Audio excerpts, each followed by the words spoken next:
Hey guys, it's Sam, and this is my spoiler-free review of The Heart of Betrayal by Mary E. Pearson. Now, while this review is spoiler-free for this book, it is not spoiler-free for the first book, which is The Kiss of Deception. So if you have not read that book yet, what are you doing? And also, my review will be linked, so go and check that out. And do not watch this video if you have not read that first book. The Heart of Betrayal follows our three main characters that we met in the first book, and that is Leah, Caden, and Rafe, and this takes place in the Kingdom of Venda, where Leah was taken by Caden because we found out that he was the assassin, and Rafe, the prince, followed after, and all of the events that happened while in Venda. So first off, let me just say that The Heart of Betrayal is tied for my favorite sequel release of the year with The Winter's Cry by Marie Rutowski, and you guys know how much I loved that sequel, and this is right up there with it.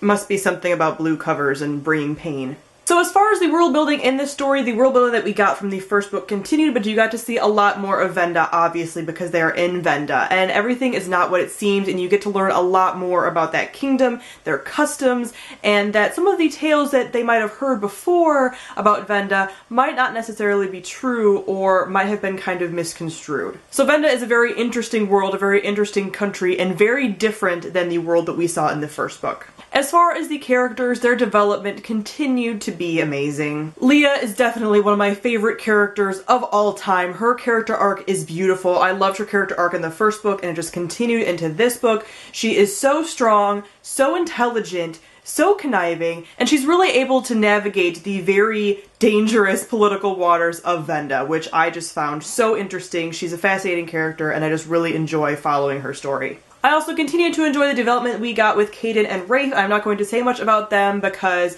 I would start talking about ships and stuff, and I'm just not going to talk about that in this video, but I will be doing a spoilery gush video, obviously, which will be linked down below, so if you have read this book and want more kind of thoughts on Caden and Rafe and the whole situation with all of them, definitely go and check out that discussion video. But the Cliff Notes version is that they continue to be amazing, strong characters. I love the characters in this story. I love how strong this love triangle is and how each person in it is a strong character, and it doesn't really feel like it's angsty for no reason or anything like that. The love triangle segment of this series is wonderful, and I highly enjoy it. Even as somebody who's not the biggest fan of love triangles, I enjoy this one and all the relationships in here. I also really enjoy a lot of these side characters. Mary E. Pearson has a fascinating way of making you really care about the most minor of side characters. Side characters are only mentioned a little bit and you just care so much about them. I also really applaud her for having a lot of female characters in here.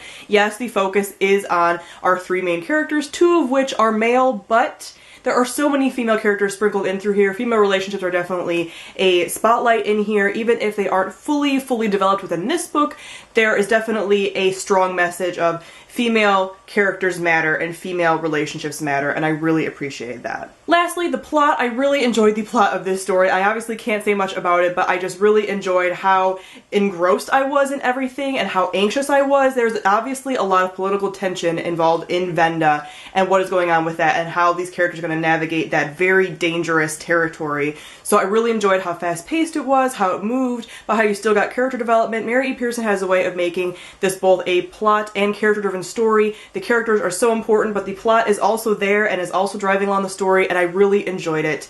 Obviously, as I've said, I absolutely adored this book. I gave this book 5 out of 5 stars. I'm so looking forward to the finale. I was so nervous about this book because I love The Kiss of Deception so much, but The Heart of Betrayal did not disappoint me whatsoever. I honestly cannot think of a single complaint about it. I loved it that much. So comment down below, let me know if you have read The Heart of Betrayal and what you thought of it, and also, as I said, if you have read it, go and check out my gush, because there will be plenty of gushing in there. So thank you all for watching, and I'll see all of you guys soon. Bye!